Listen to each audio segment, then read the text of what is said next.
So, wifey darling, what are we chatting about today? Today we are chatting about Lola's recent struggles and our struggles with her feeding and her health stuff. Oh, it's all going on.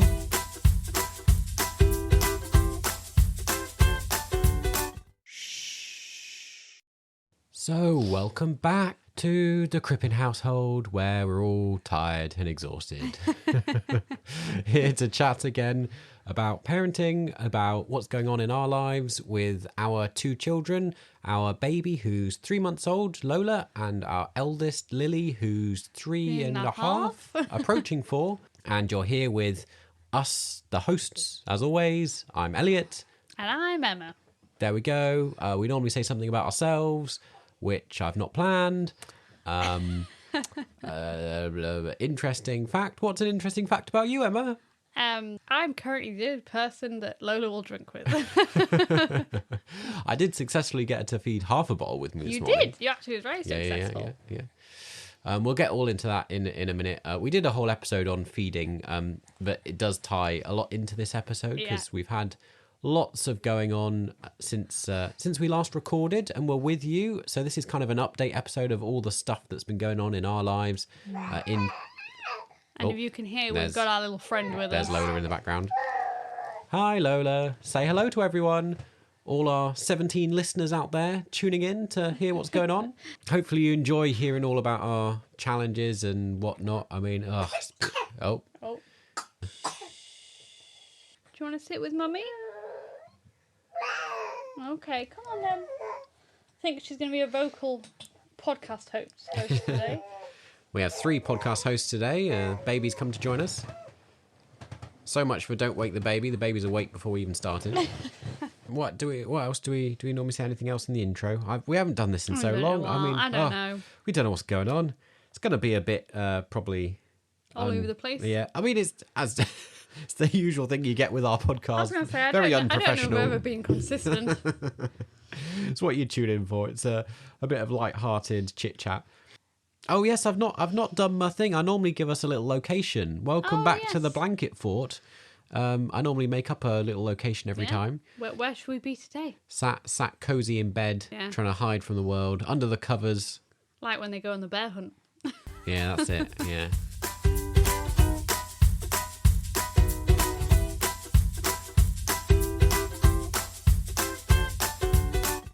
Beep boop boop. Parenting achievement time. Parenting achievement time. Feel like I'm very low energy today. I'm very high energy for Oh, you still got lots of adrenaline in you.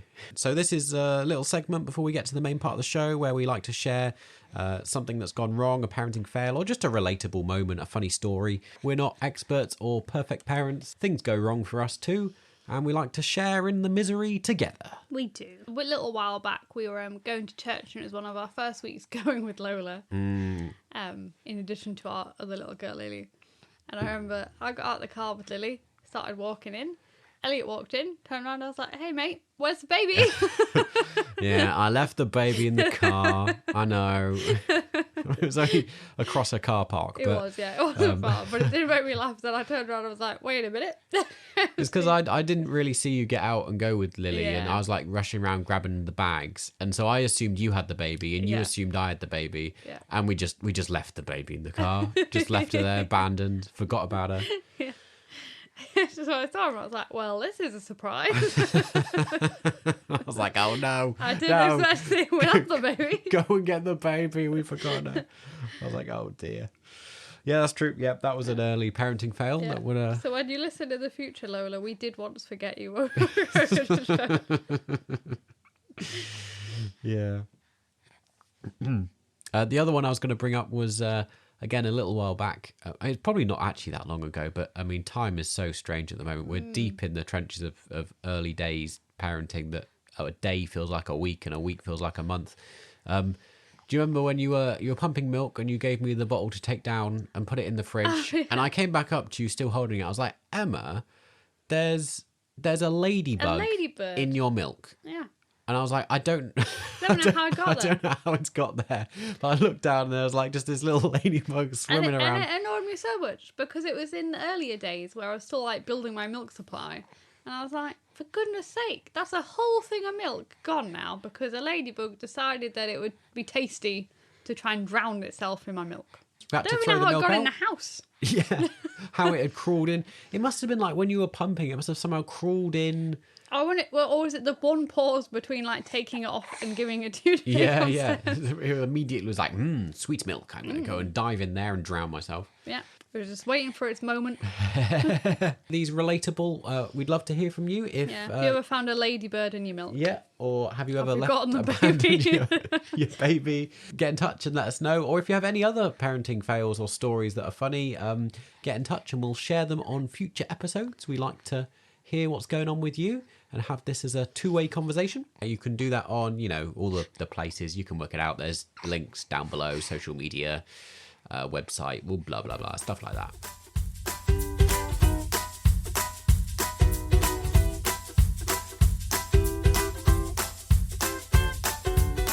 Plate up that meal that your toddler's probably not going to eat anyway, and you're going to throw it in the bin. And let's jump into our conversation today. Well, we should probably start from the beginning of the year. So our last podcast episode was back at Christmas, and it's, as of the time of recording, we're just into February. And so most of this is taking place during January of 2025. Yep. In the last month. Yeah. I'm trying to remember where we kind of left off with things before. If you've been listening along with our story previously, we talked about the fact that Lola had started teething. Yep. And I think we'd said she's like kind of fussy feeding. But what really developed from then was like really bad sickness. Yeah. So like reflux, and she would throw up after every feed. And that went on for quite a while and was quite dramatic. So we can talk a bit about that because it took us a while really to realise something was wrong. I think because we didn't have this with Lily. We were like, oh, she's just a very sicky baby. Yeah, I mean all babies are kind of sick, aren't they? But it was more than that. Like it's hard to explain. It was a lot of sick. After every feed, she would be throwing up what felt like most of the bottle, or was she? I'm trying to remember now. It's like because we've been through so much. Was she as sick? Like because you were breastfeeding at the time as well, when we were mixed feeding. We were. She threw it less from the breast, but she still threw up. Like it was still 50-50. Yeah. Was there a point at which we kind of worked out that this was not normal? I think I just got us some anti-reflux formula, which I didn't know existed. No, I remember. I think. Basically, I'm on loads of forums on Facebook. Yeah. And someone would be saying that, like, they used that and it did the trick to stop kind of a lot of throw up. And she did do better with that. Didn't throw up quite as much. Seemed to keep it down a bit better. Yeah. I mean, she still threw up a lot. Yeah. And, like, I remember us always discussing how if she throws up this much when she's on anti-reflux formula, how much would she be throwing up if we were just on normal? Yeah. So it's kind of just a bit thicker, isn't it? It is. It's heavier to try and settle. It's harder to throw up, in really. her stomach. Again, I don't think we just assumed she was quite sicky, and I don't think we realised there was something else going on. Yeah, we didn't consider underlying problems. And then was it about like 2 weeks after that? Then she got very fussy with her feeds. She didn't want to drink, really. She didn't want to breastfeed. No, I didn't want to breastfeed So at all. from that point, from about mid-January, she's completely gone off breastfeeding. Yeah. You don't breastfeed, do you? You just want to lick it. And your milk supply is doing fantastically. Coming in great. Which I say is annoying, but it means I can actually supply half of her feeds, which is pretty good. Can still like express, and we can bottle it. Yeah. So in the middle of this, I think this is the order of what happened. I'm sorry, it's like we should have really noted down what happened in order. Like my brain is all over the place trying to remember what happened when. Yeah. I think completely unrelated to the actual stuff that's going on with her reflux. She threw up that like yellow sick. Oh, she did, yeah. Which panicked us a bit, and we went into A&E. Yep. Typically, we always end up somehow in hospital at a weekend. We do. It's never midweek where you could try. I know it's a fight, but you could try and get hold of a doctor. Yeah. It's always on a weekend when you have no choice but to go to hospital. Yeah. So we went to hospital. I mean, we've been to hospital quite a lot, haven't we? About now 3 times at with least. her now. Yeah, with Lola. But then I was thinking, like, early on, we had that visit. We went with Lily when she got a finger in a door. Yeah. And then we've also been with you because your C-section got was infected. infected. Yeah. So at least like 5 or 6 times we've It's been true. in to We're like... becoming hospital regulars, worryingly. Yeah. Got to see a doctor. Didn't seem to be a problem. Didn't Just seem too worried.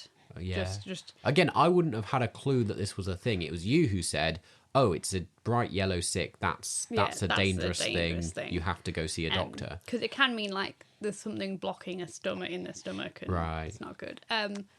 But we saw the doctor, and they thought she was fine. They thought she'd just thrown up on an empty stomach, and that's why it was kind of yellow in its Yeah, stomach. it had been a long innit? time, hadn't it, since you drunk? And this was the other thing that's happening, along with all the sickness, is the constant challenge to get her to feed. We thought she was just fussy, and we chatted about in our feeding episode a little bit how she wasn't doing as big a gaps as we'd like, and like her total over 24 hours wasn't quite as high as they say on like the things. But we know that you kind of have to take that with a pinch of salt. Yeah, every baby's kind of different, and it became even more challenging though because her total started dropping further, and she was refusing. And she a lot was of like drinks. refusing to have very much at all each feed, and she'd go like really long gaps between feeds sometimes. Yeah.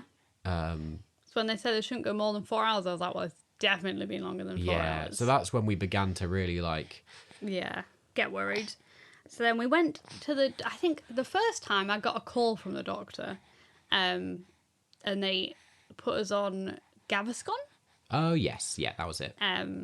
Yeah, I forget how many steps we've been through. Yeah, Gaviscon, which frankly didn't do a lot. No, not a lot. And from talking to other people who've been through the same kind of journey, it doesn't do a lot. Yeah. It's just the first port of call. And I must say, once again, up front, I mean, we kind of give this caveat every time this medical stuff comes up. We haven't had a great experience with the NHS. It's not... I don't know whether it's just us, our location, or, But it's annoying because I feel like during my pregnancy this time, I had a much better experience with the NHS. And I actually was thinking a lot better of them.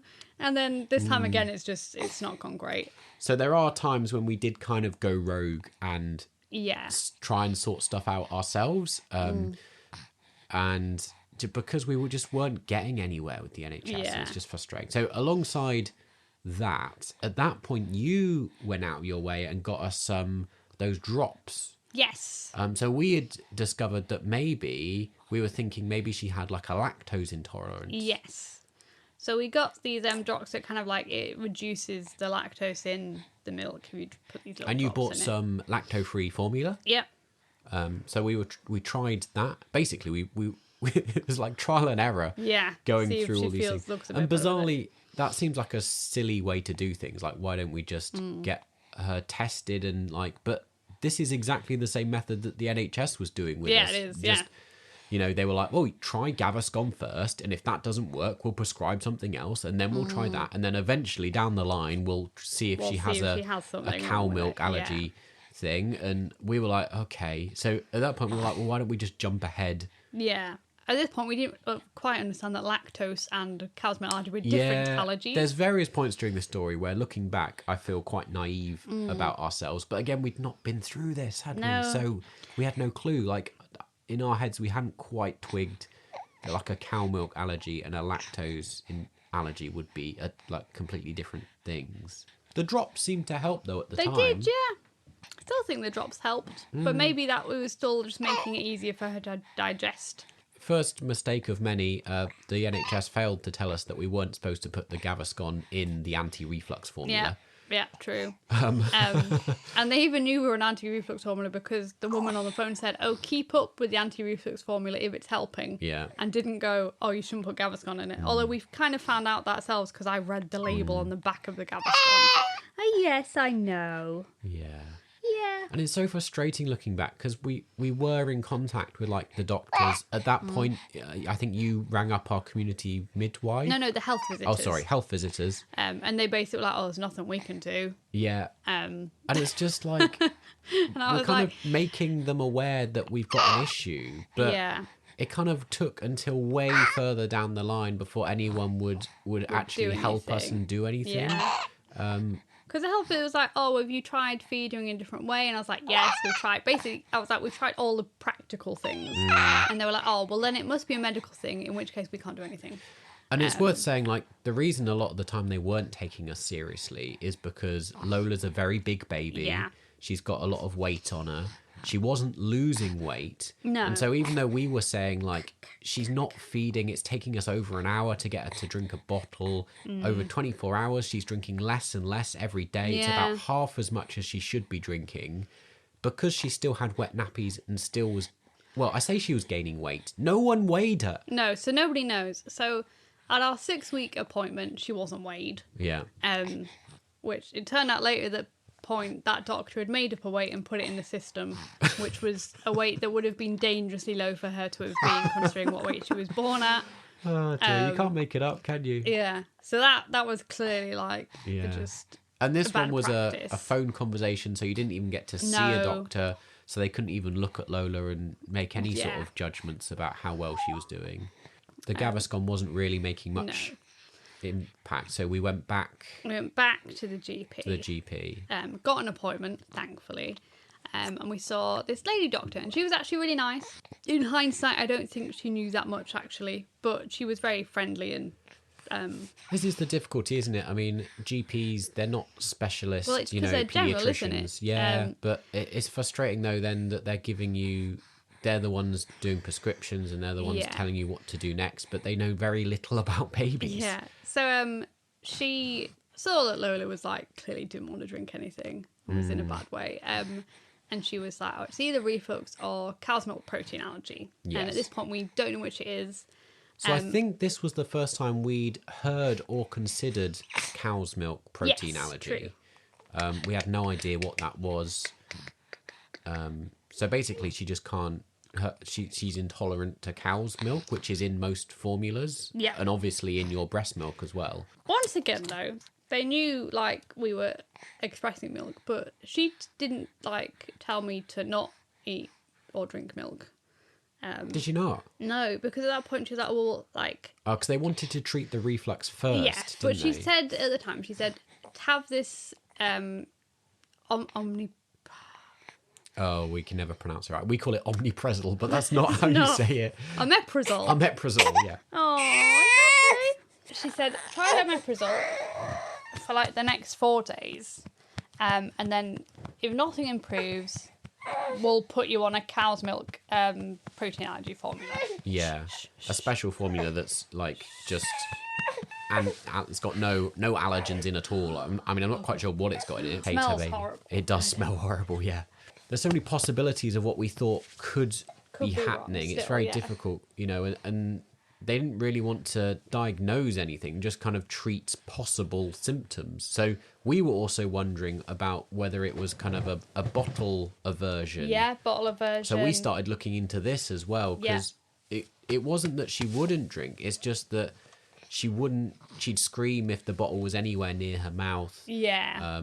I mean, I was still wondering whether it was just teething related, because she's like been teething really badly, and she's quite young to be teething. But I mean, it's quite similar to our eldest. Lily was teething about this age as well.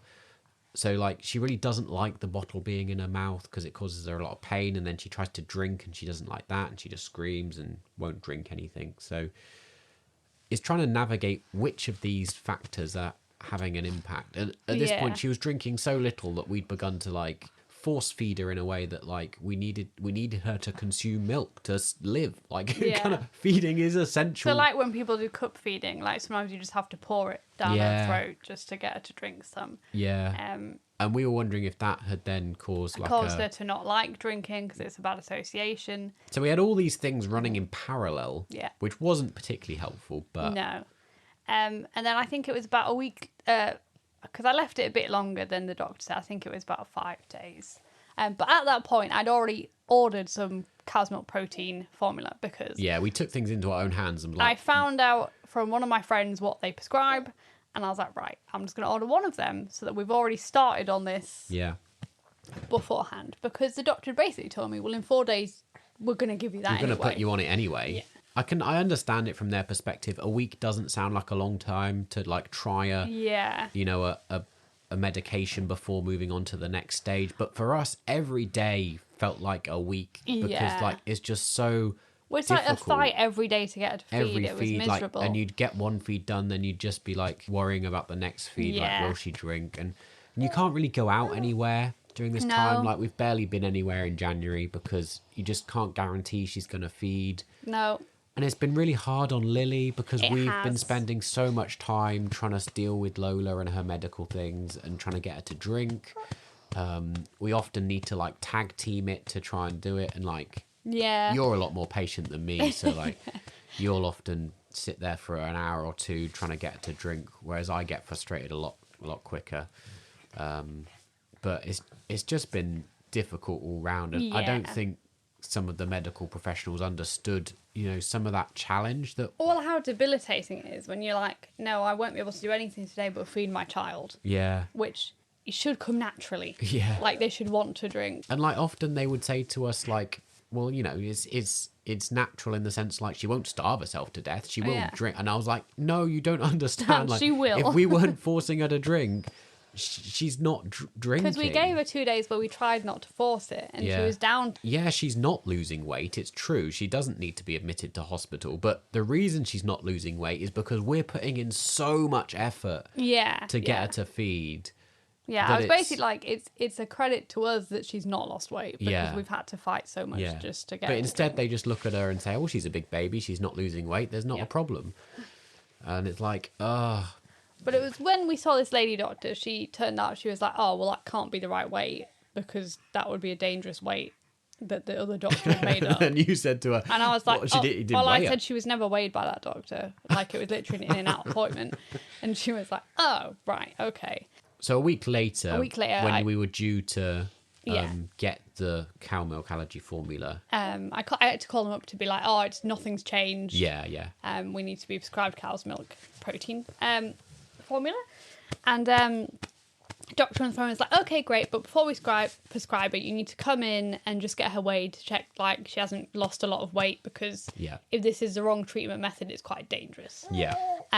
So yes, I know, and like it's frustrating, but it's good in a way, you know. We're happy that someone's actually wanting to take a look at her and actually weigh her. Anyway, this one I got really annoyed. So then I went into the doctor's, and it was the doctor who'd seen me before who hadn't weighed her the last time. Yeah. So not your nice lady doctor, not my nice it's the lady other one. Doctor. I'm calling well, I'm not going to say what we call him. My family have got a new name for him.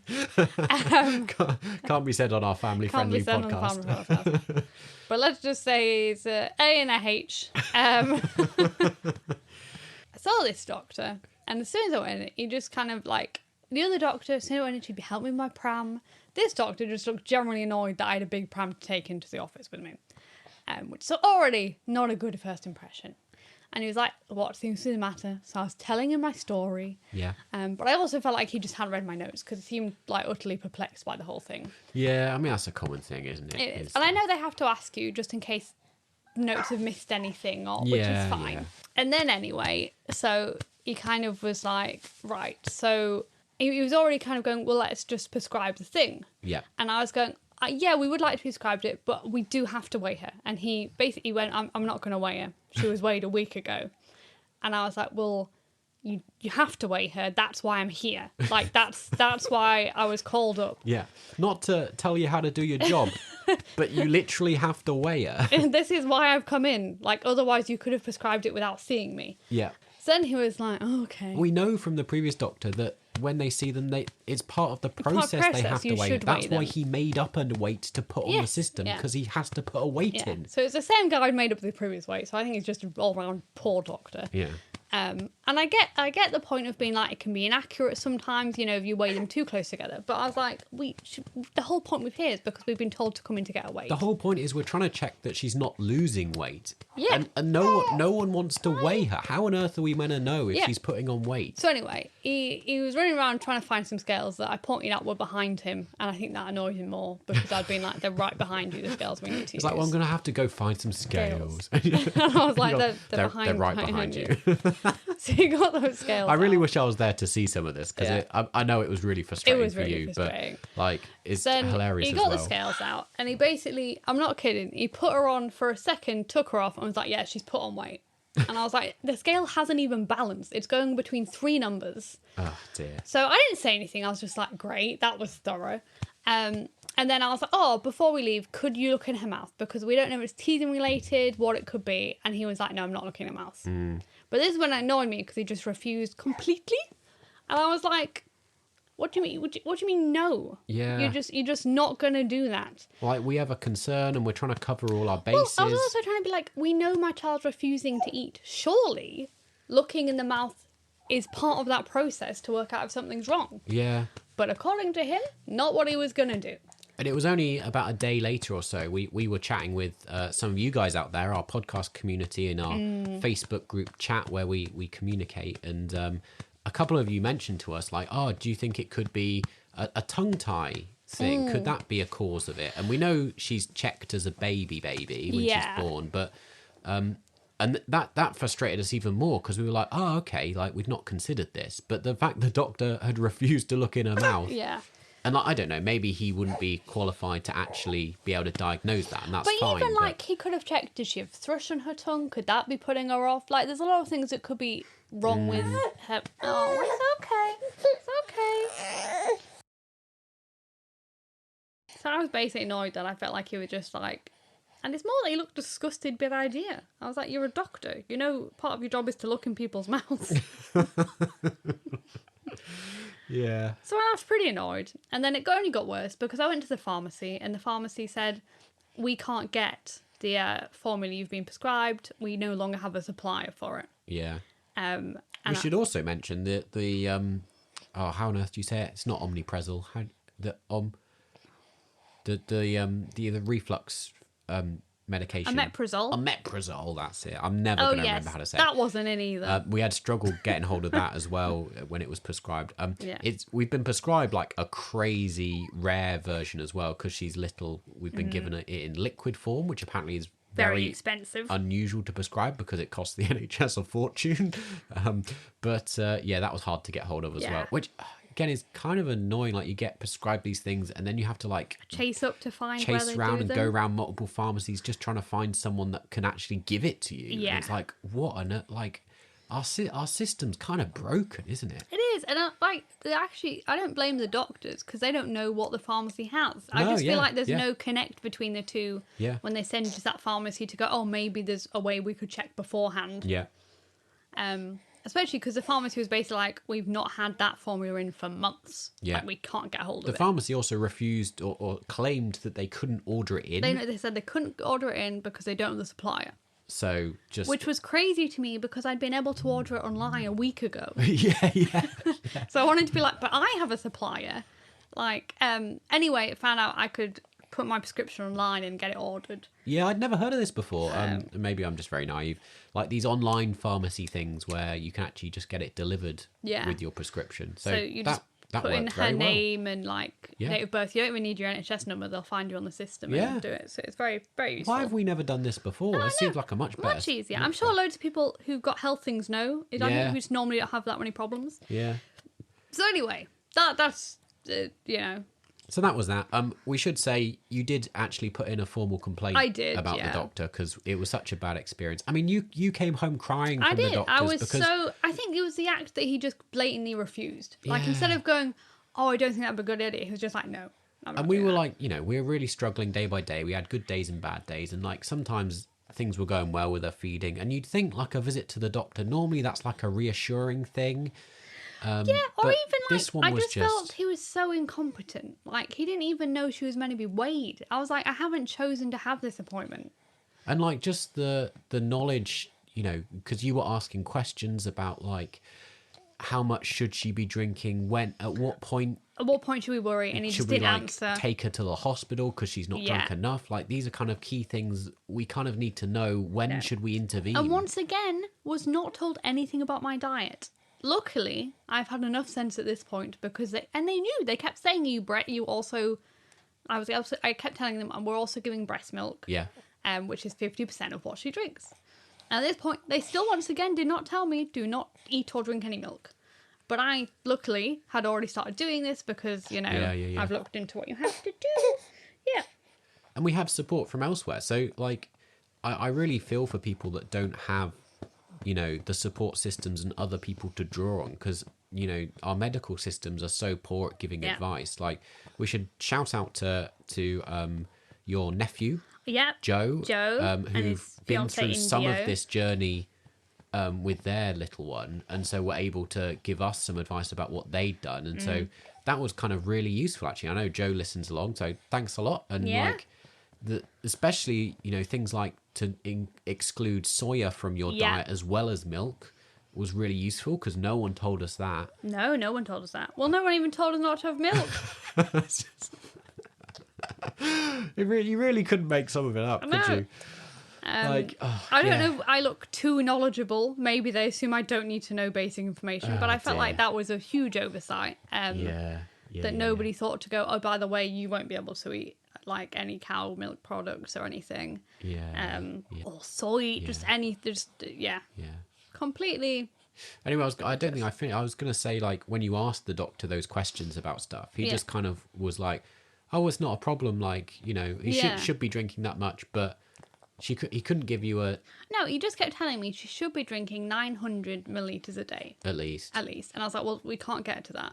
And then I was like, well, what point should we be worried? And he didn't even answer that question. Yeah.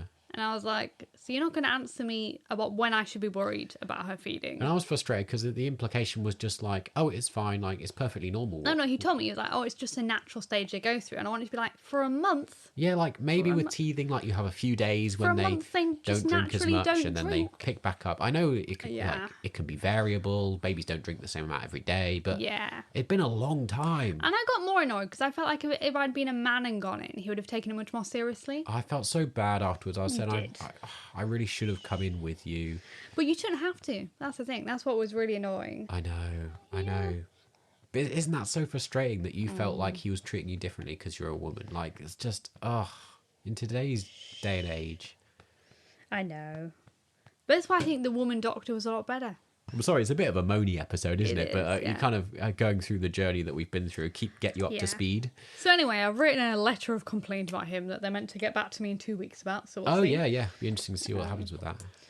They did ask, like, as part of the thing, do you want to see that person again and discuss it? And I was like, no, I don't want to ever talk to that person again in my life. Thank you. Oh dear. So what happened then? We're getting closer to the present, aren't we? Well, that day I'd lost my temper. I was like, they're not doing anything. They're treating us like we're idiots. Let's try and get a private doctor. Yeah, so this was actually, where are we now? This was a week ago. Yeah. I can't believe that's a week ago. Goodness me, it feels like a month ago. Oh, dear. So I called up, well, I literally looked online. There was nowhere in our local vicinity that did paediatrician, so nowhere would take babies. So we ended up finding a private hospital at Leeds, Spire Hospital, shout out. It was very good experience. Good experience. So, which is depressing because you shouldn't have to pay kind of to feel heard and to feel like they've actually taken everything on board. We're very fortunate that we can afford to go private. But like, when you're not getting the medical care you need in the NHS, you got no other choice. Yeah. And for our peace of mind, we would pay any money. Yeah, I literally said I'd pay everything just to know she was okay and that she was going to start eating better again. Like, Also what annoyed me is the doctor kept telling me, oh, well, we'll prescribe it for 2 weeks. And then after that, we're just going to reintroduce cow's milk after 2 weeks. And it's frustrating because a lot of what they told us isn't wrong, in the sense that, like, I can see how a doctor who doesn't quite understand or doesn't know how to communicate has come to tell us the things they came to tell us. Yeah. But once we spoke to the specialist, it was so much more nuanced that I understood the journey so much better. Especially like... So we're treating two different things, aren't we? We've got the reflux and we've got the cow milk allergy, and we're trying to work out, diagnose which is which. And so at some point, we will have to reintroduce some cow's milk to ascertain if she then, responds to that. We'll know which is the issue. And I can see that makes a load of sense. But the way the paediatrician talked to us about it, it was like, well, within the first couple of days, you introduce a small amount gradually and you'll immediately see. But also, he was saying that you need to be on this formula for 2 months at least. Yeah. To, like, properly see if that's... And let it settle and just... Because with 2 weeks, it could be that the milk wasn't out of my system yet. Yeah. It could be that, like, the whole formula she just hasn't taken to it yet. I mean, that Like, was if never we were- explained to us, was No. it, by the doctors? The fact that the things we'd been prescribed, the medication and the formula, that they take a week, 2 weeks more to But actually I- have a impact, or for us to notice. Which I don't think they knew. No, like the way we were kind of told it, it was more like, well, once they're on it, that will make things better. Yeah. And So anyway, then we went and saw the private. so yeah, we booked a private appointment for a yeah. paediatrician. So the man, he basically, once he weighed her without being asked, which, you know, miraculous. Two, he went through what she was on prescription-wise, and it's way too low a dose for her So size. the medication for the reflux, the thing I call omeprazole, but omeprazole. That's it. I really struggled at the hospital the other day when they were asking me what she was on. I was like, it's this thing. I don't know how to pronounce it. Anyway, so the dose they prescribed was way off. He said it's what he would give a 2-week-old baby, not a big 3-month-old baby. Yeah. So even like that, of course, we weren't noticing any difference with that because it's the wrong dosage.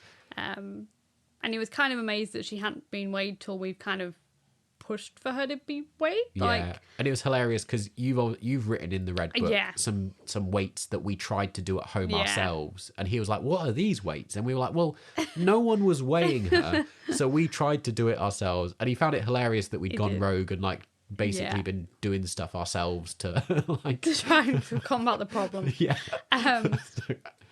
But no, he was really nice. Yeah. So he informed us the medication was wrong. He informed us that it'd be ridiculous to put her on formula for 2 weeks and take her off because it'd take way longer than that for, you know, A, for it to show that it worked, but B, for her to get used to it. Yeah.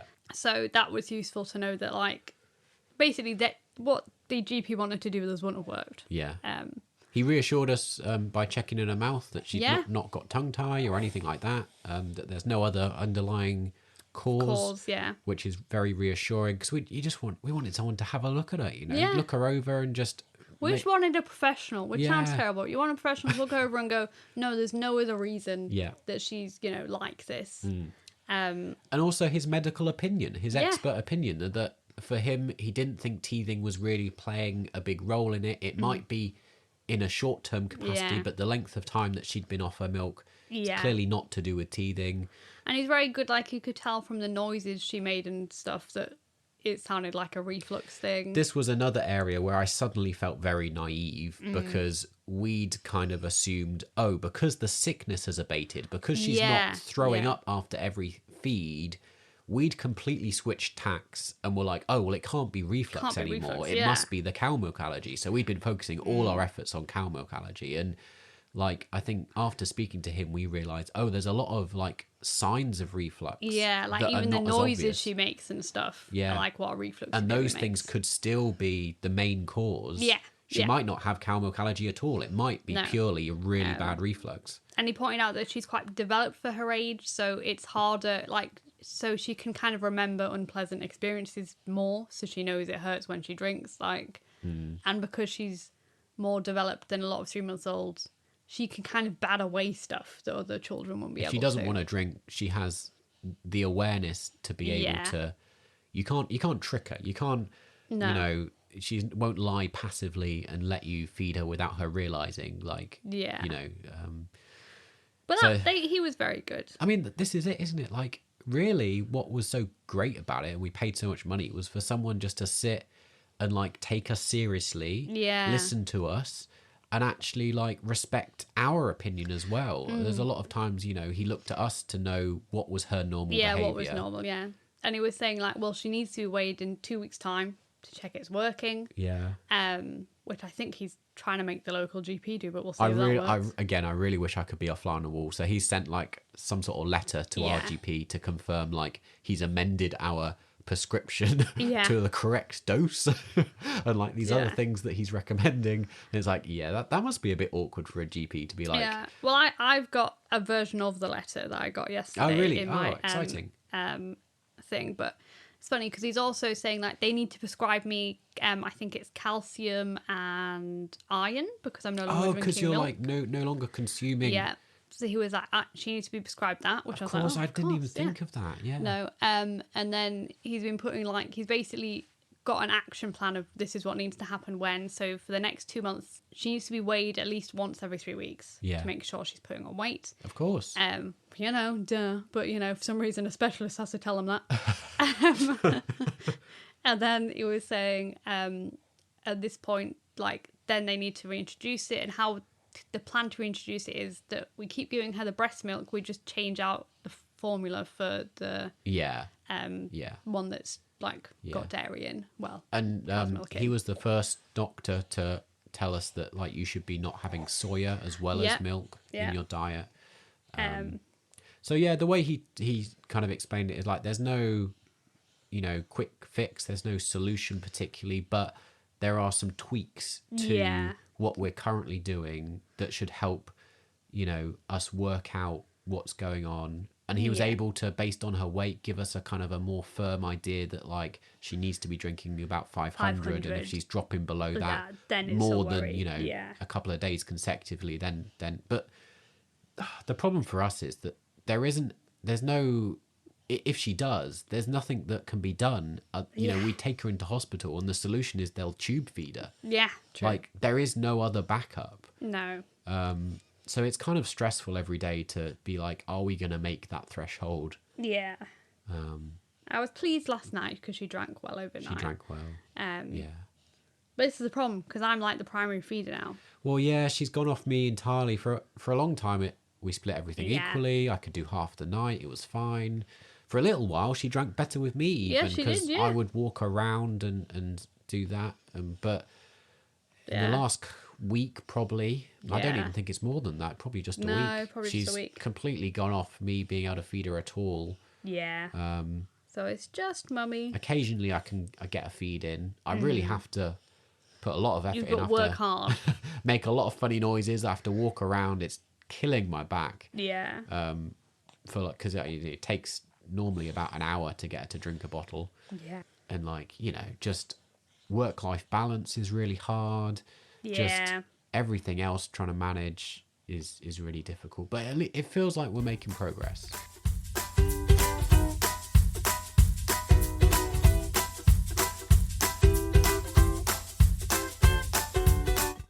We say this. On the weekend, we were in A&E. Yeah. Because... So then we move on to our most recent medical drama. Yeah. Basically, I gave her omeprazole. Yeah. Omeprazole? Omeprazole. Yeah, I'm saying it your way now. It was the first time we'd given her the higher dose. And she threw up like blood immediately afterwards. So basically, she choked on it. Yeah. And threw up blood. I mean, she never takes medicine well at the best of times. She always kind of gags it down in a horrible way. But I was like, oh my God, I've killed her. Like, she's going to die. She's spitting up blood. Yeah. So we took you to A&E. Very worrying, isn't it, when they blow up? And I was just like, oh no. Yeah, Elliot's like, I don't want to go to A&E again. I was like, what's this? The like sixth time back at hospital. It's a weekend again. Weekend again. So like you. And it was annoying because we did a nice morning. We had it been. She drank really well. She drank with me. She drank with you. She had a whole bottle. Been a really positive day so far. And then that happened, and I was like, oh God, we're gonna have to go back to A&E. Yeah. And we were there for hours this time. Yeah. Normally they like prioritize babies. This time they didn't. There was a kid thrown up in the kids' room, so I was like, well, I'm not going to sit in the kids' room with her. If you've not been to A&E before, and you you get seen by like a person who will assess you initially, won't they? Before you then have to wait again to see whatever the follow-up is. In this case, it's waiting for a doctor, which, as you can imagine, doctors are in short supply. Yeah. So you went into A&E about 1 o'clock. 1 o'clock on Saturday, and I got seen at 2 o'clock initially. Right. And they looked at her and they were like, okay, her vitals are fine, but yeah, if she's thrown up blood, that's really dangerous. It is worrying, isn't it? Yeah. I mean, it's good that there's no other symptoms, major obvious problem, but then they were a bit worried because they did her like blood sugar and she didn't wake up, and it's obviously a sharp prick, so she should have woken up. But she was just very sleepy. So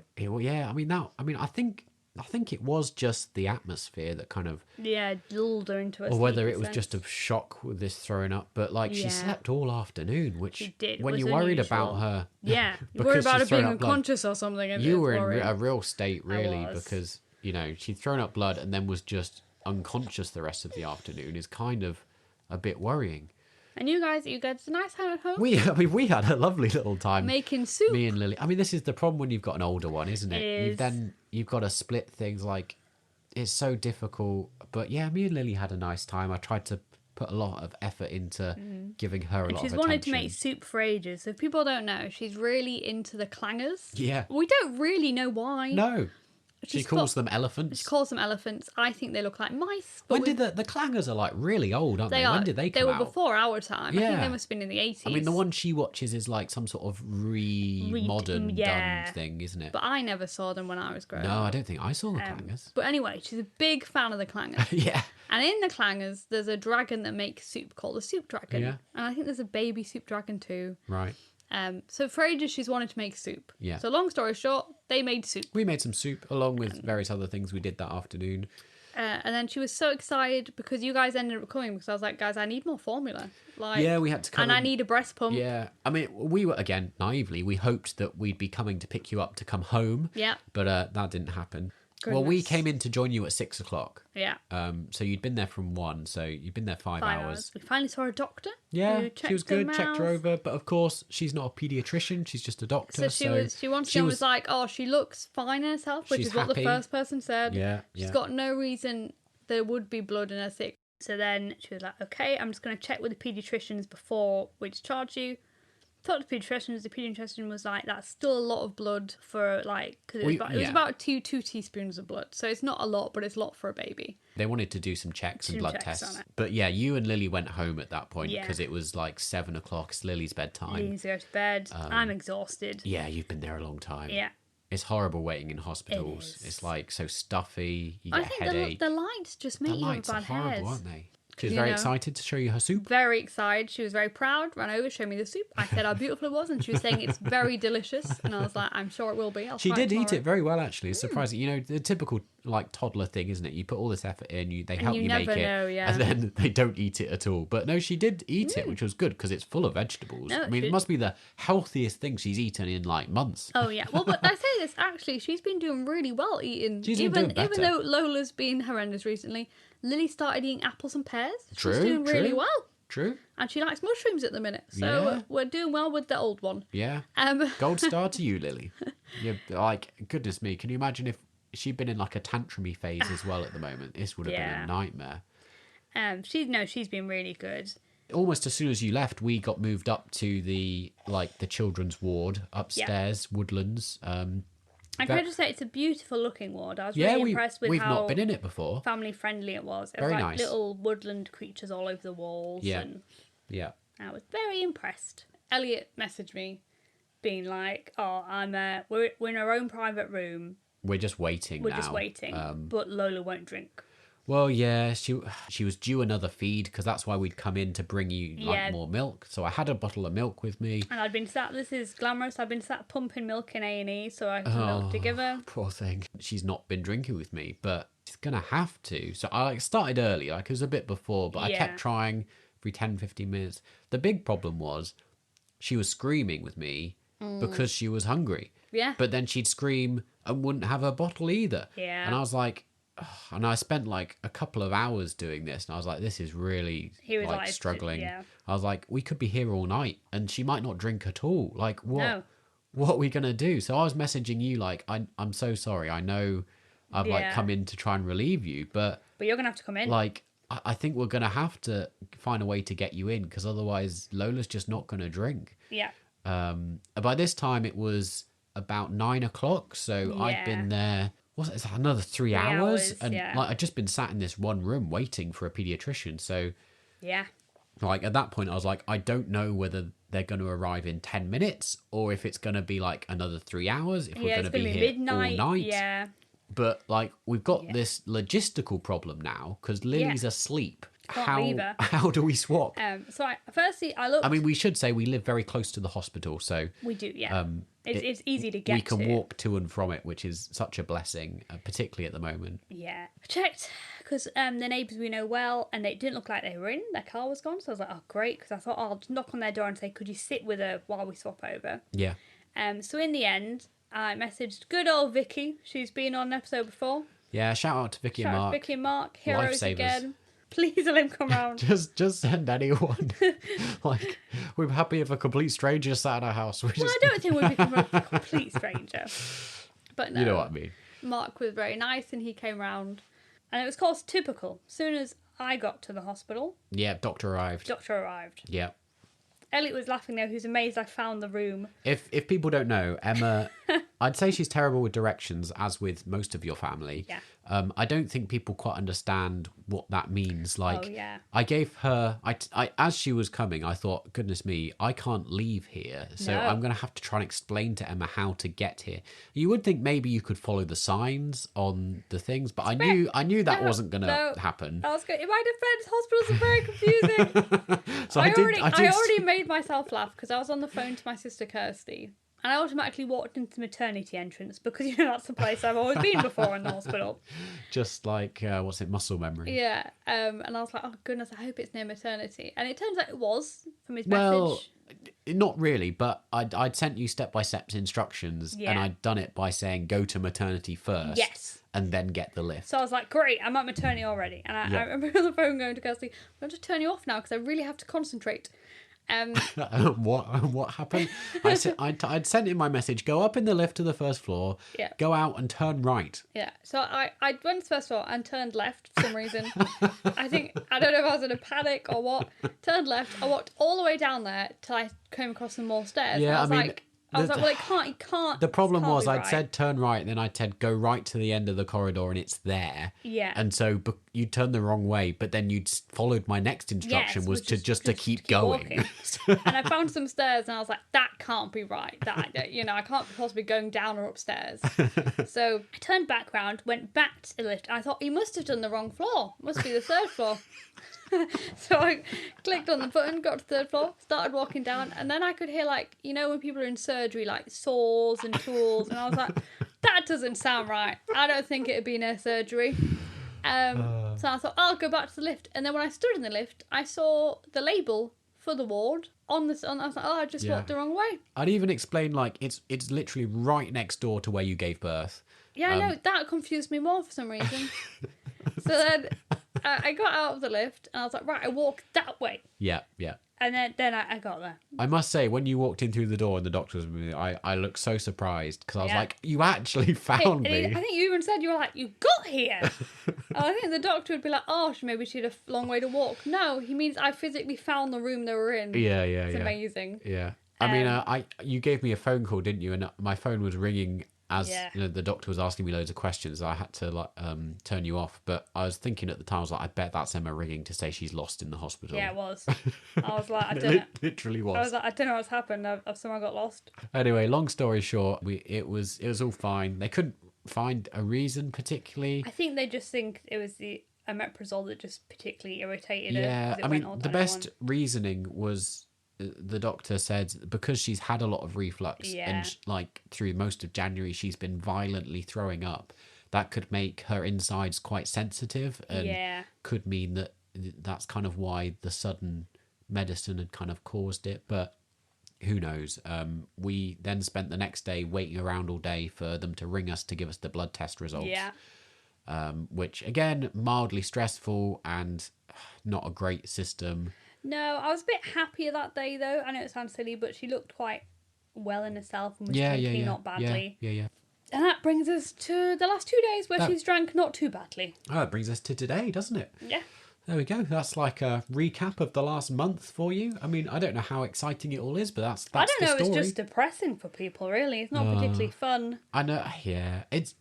I think in a weird way, it's just helpful for us to get it out there. It's helpful for us to talk through it and share it. And if other people are going through this sort of thing, like, I hope you can resonate. And if you're not, I know people feel quite sorry for us. We're having a hard time, and we are. I mean, I'm just grateful a lot of the time that it's not worse in a way. Like, you know, the stuff yesterday with the throwing up blood, you realise, like, as much as we're struggling with feeding, there's so many other things, so many other medical things that could be happening where it could be so much worse. Yeah. She's well and healthy, and even if she has to be force fed, even if she doesn't want to drink.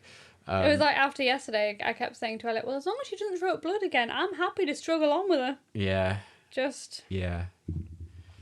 So it is a challenge. and it's difficult, and we have good days and bad days, but hopefully it's just a phase. We're kind of right in the thick of that really challenging thing. I mean, we were exactly right again, weren't we? We had a really good first 2 months, and just like with Lily, we kind of said the next few months were then for us what we found the hardest. Does annoy me though, because I'm like, this is still definitely harder than a toddler. And I know we didn't have as many troubles with Lily last time around, but I still even though they have tantrums, like... Yeah. And you feel so guilty all the time that we're, like, often neglecting Lily in order to care for the baby. Yeah. So poor Lily, she's been really brave. We put in a lot of effort, don't we, to try and do Basically, the other person who's with Lily then has to put in 110% to try and be as entertaining and loving as possible. If anything, it's my work that's taken the biggest hit. Oh, yeah. Which is just, like... I mean, I have such a wonderful work that are so understanding, but that's why we've not really been able to return to the podcast until now, because it's just been too challenging. But yeah, we're muddling through, and hopefully the next podcast episode will be like, oh, she's starting to drink a bit better. Yeah, because it got to this point, I thought there's too much here to be able to talk about in a parenting achievement. We'll have to do a whole episode getting people up to speed, and then going forward, we're focused on some topics again about at different points in parenting, different things. We've got some ideas planned of fun you know, they hopefully won't all be like this. Where we yeah. We'll keep you updated on what's going on with life in this way. But as always, the podcast is about the realities of parenting. Yeah. And this is the reality, isn't it? It is, You can have one child that never had any allergies, and you can have another child that's got a horrendous allergy. Oh, and shout out if anyone has any nice recipes for me to eat. Remember, it needs to be gluten-free. Gluten-free. And no cow milk. No cow's milk, or no soya. Yeah. It's a bit of a struggle. Yeah.